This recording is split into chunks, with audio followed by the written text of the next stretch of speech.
Another example, suppose that we have ordered statistic.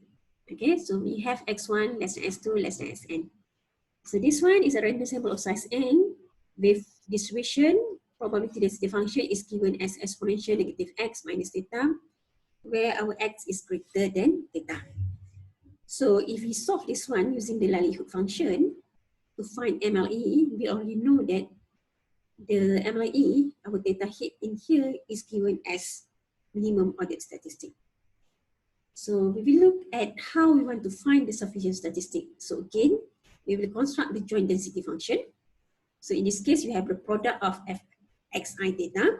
So the same thing, exponential negative x1 minus theta, exponential negative x2 minus theta, exponential negative xn minus theta. So this is the simplified form where we can write as exponential negative summation si plus n theta, xi is greater than theta. So we want to divide into two parts based on factorization theorem. We already know that our theta hit minimum ordered statistic, which is x1, is the MLE. So in this case, we can write into two parts, where the first part depends upon theta, the other parts does not depend upon theta. So in this case, we have exponential negative summation si, exponential to the power n theta. So we use the terms indicator. So in this case, our MLE is the first order statistic, which is x1. So x1 lies between theta up to infinity times the product I equals to 2 up to n. Our indicator of xi is from minimum order statistic x1 up to infinity. So if we arrange back this one, our hx becomes exponential negative summation si with indicator product of I equals to 2 up to n, and our range is started from x1 up to infinity, while our function t is written as exponential n theta, minimum ordered statistic, where we range from theta up to infinity. So in this case, we find out our first ordered statistic, which is x1, is sufficient statistic for theta.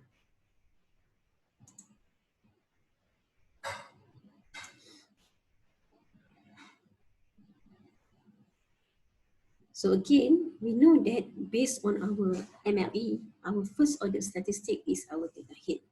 Okay, so theta hit is given as the first order statistic. So to construct, to find the sufficient statistic is also related to MLE, which we will discuss in another section.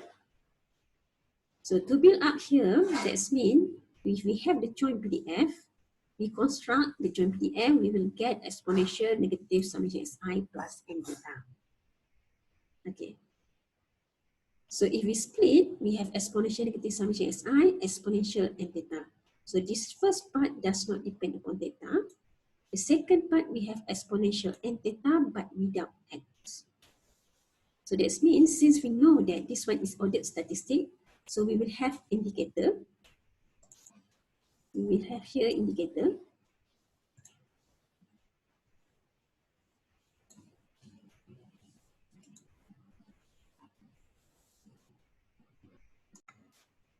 Okay, so we have indicator here.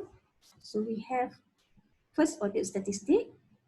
Okay, since we can write down theta, the range less than, sorry.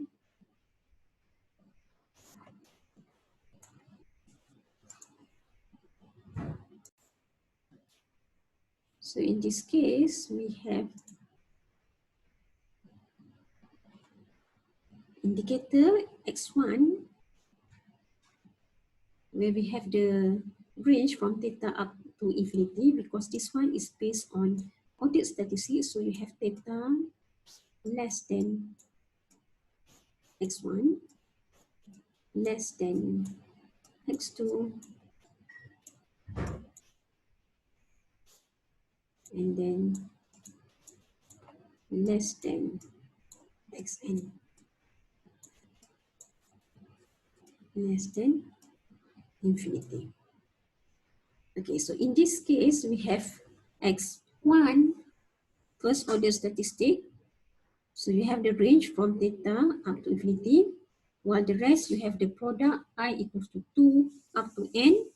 So indicator xi is from x1 up to infinity, where the product I is equals to 2 up to n.